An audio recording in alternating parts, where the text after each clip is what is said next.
d'où le but de l'IG. Merci, merci à l'université déjà de nous accueillir. Je ne suis pas très, très assidu sur les bancs de l'université. Vous imaginez bien, un CAP de mécanique, c'est le seul diplôme que je possède. Donc, je n'ai pas eu l'occasion de m'y asseoir souvent sur ces bancs. Donc, c'est déjà une fierté. Et c'est surtout une fierté pour l'artisanat. C'est peu que de le dire. Vous savez, avoir une IG dans l'artisanat, c'est moins facile que dans les métiers de bouche. C'est beaucoup plus compliqué.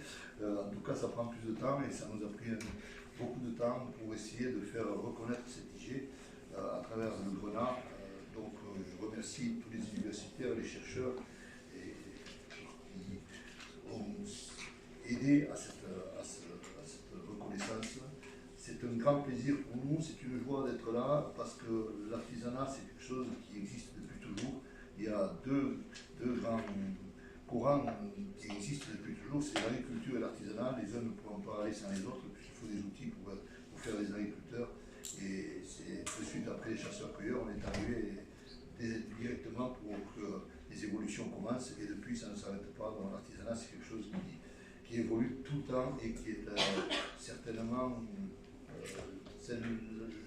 la raison pour laquelle les êtres sont les plus résilients possibles.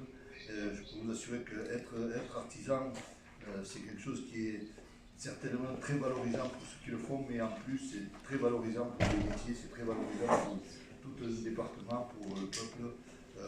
Croyez-moi, l'artisanat c'est vraiment un avenir, quoi qu'on en dise, même si c'est des plus vieux métiers. Remercier pour cette indication, c'est sûr. Vous dire aussi en deux mots, dans le courant du mois d'avril, c'est la semaine des journées européennes des métiers d'art. Et ces journées vont nous permettre, dans toute l'Europe, des rencontres des professionnels de métiers. Et nous ferons des rassemblements d'artisans sur ces métiers-là.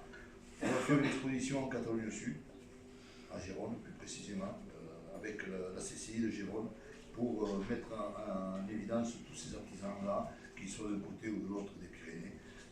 Et donc, bien entendu, le Grenat sera non seulement la partie prenante, mais la partie étincelante de ces journées du 4, 5 et 6 avril. Donc, c'était simplement deux mots à ce sujet pour vous dire merci encore pour cette organisation. Et je laisse la parole à Gilles de Safi qui vous présente le Grenat. Merci beaucoup.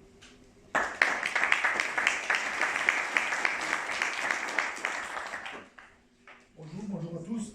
Bienvenue à Perpignan pour ceux qui viennent de l'extérieur. Bienvenue dans le département des Pyrénées-Orientales.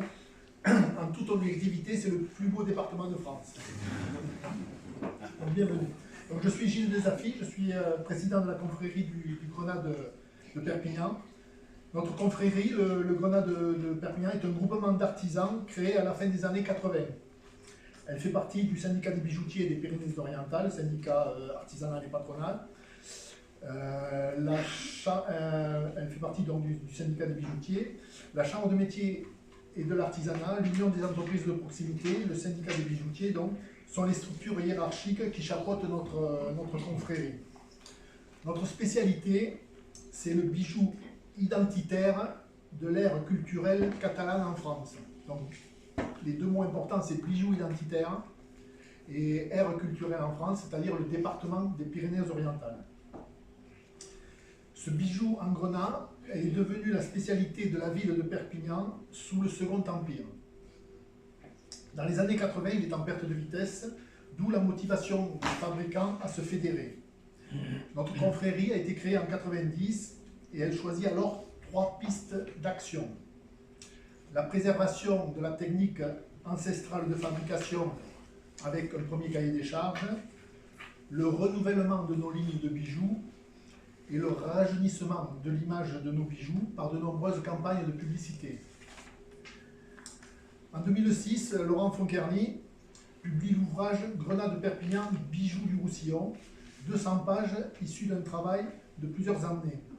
Il crée aussi l'Institut du Grenat en 2010, dont le but est d'inventorier les typologies de ces bijoux et de collecter la mémoire de ceux qui les ont fabriqués.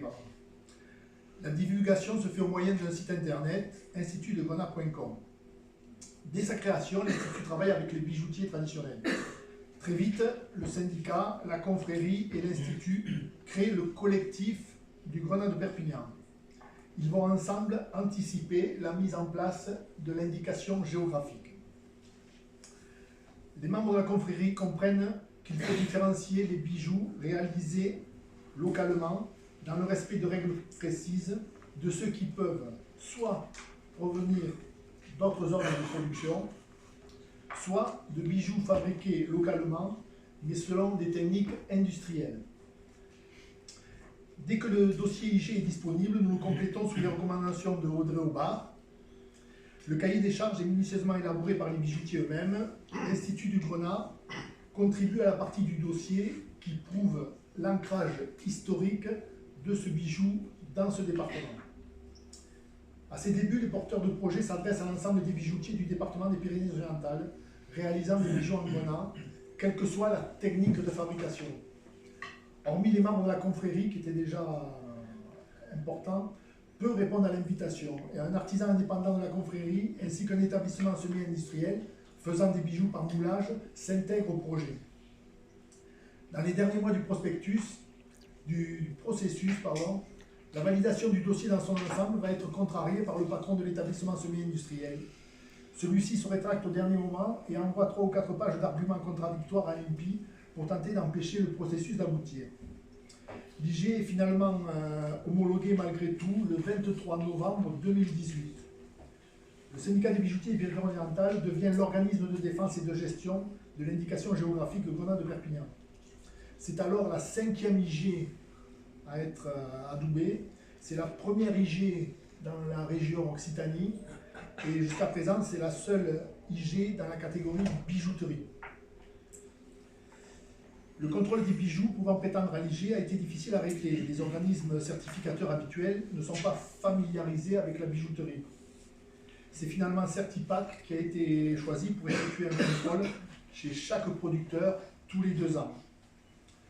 Aujourd'hui, l'IG de Perpignan regroupe 10 entreprises sur tout le département 66. Cette filière emploie une quarantaine de personnes et réalise un chiffre annuel d'environ 1,5 million d'euros. La protection par l'IG étant acquise, en resserrant nos liens, nous sommes passés à une nouvelle phase, accroître la notoriété de nos bijoux. Le projet d'exposition permanente lancé par l'Institut du Grenat dès sa création va ouvrir 1 an après l'IG avec le soutien actif du collectif. Elle devient une des priorités du Conseil départemental des Pyrénées-Orientales grâce à l'obtention de l'IG. L'exposition est totalement financée par le département. Elle permet de présenter scientifiquement l'histoire et la technique de notre artisanat. C'est un espace unique en son genre. Il est accueilli au sein du Palais des Rois de Majorque et vous pourrez le visiter ce soir pour les volontaires. Les bijoutiers de l'organisme de défense et de gestion vont aussi se doter d'un site internet de vente présentant les bijoux indications géographiques. Ce site est un outil indispensable si on veut atteindre la clientèle nationale. Les bijoutiers IG resserrent aussi les rangs entre eux. Cette année, la région Occitanie et son service de l'inventaire publient dans la collection Focus Patrimoine le Grenat de Perpignan, un savoir-faire d'exception pour le bijou catalan. Cette publication tout public comprend les textes des panneaux de l'exposition du Palais des Rois de Majorque, assortis de photos de bijoux et de documents. Nous vous la remettrons en cadeau dans la pochette indication géographique qui vous a été distribuée ce matin. Et en plus, vous aurez ma photo dedans. Au bout de seulement 5 ans, nous pouvons faire un premier bilan de l'indication géographique de Grenat de Perpignan. Nous n'en tirons que du positif, que ce soit au niveau économique ou au niveau associatif. Cela a renforcé notre cohésion entre nous. Nous espérons qu'il sera progressivement de plus en plus positif, car il peut seul garantir un avenir à notre savoir-faire. Celui-ci étant très rare et il ne s'apprend que dans les ateliers. Aucune école de bijouterie en France n'apprendra à faire du Grenat de Perpignan. Si nous ne le transmettons pas nous-mêmes à nos ouvriers, à nos apprentis, le savoir-faire ne perdurera pas. L'IG donc a été un lien supplémentaire entre les bijoutiers qui se sont fédérés autour d'elle. Grâce à l'IG, un soutien plus fort est ressenti de la part du conseil départemental, de la part de la ville de Perpignan, de la part de la chambre régionale et départementale des métiers et de l'artisanat, ainsi que de France-ECLA. France-ECLA, c'est un comité professionnel de développement économique au service des secteurs de l'horlogerie, de la bijouterie, de la joaillerie, de l'orfèvrerie et des arts de la table. Ce comité est financé par une taxe parafiscale sur la vente des articles de bijouterie. Chaque fois que vous achetez un bijou, à l'intérieur, il y a 0,2% qui servent à la promotion du bijou, de l'horlogerie et des arts de la table. Par contre, tout un travail d'information reste à faire dans notre département. Les productions non IG de bijoux en Grenade de Perpignan sont encore très présentes. Elles bénéficient, et c'est un comble, de la communication que nous faisons autour de l'IG, alors que plutôt elles devraient en pâtir. Les consommateurs ne savent pas encore la signification exacte de l'homologation et continuent à acheter indifféremment bijoux IG et bijoux non homologués. De plus, malgré l'antériorité historique du vocable Grenade de Perpignan, le terme général de grenat catalan s'est imposé dans la culture locale. Cela amoindrit l'effet de l'indication géographique. On peut aussi noter au niveau national des différences de notoriété entre chacune des indications géographiques. Donc je pense que c'est un aspect à intégrer dans nos futures réflexions. Des campagnes nationales d'information sur ce que représente l'indication géographique en général serait un grand pas pour nous aider. Le développement des ventes est certainement l'avenir de notre métier et permettrait de pérenniser notre savoir-faire. Donc c'est pour ça que passer du niveau local au niveau national est notre cheval de bataille. Cela demande à l'heure actuelle un effort humain et financier qui, nous l'espérons, sera dans un proche avenir à notre portée. Voilà, merci de m'avoir écouté.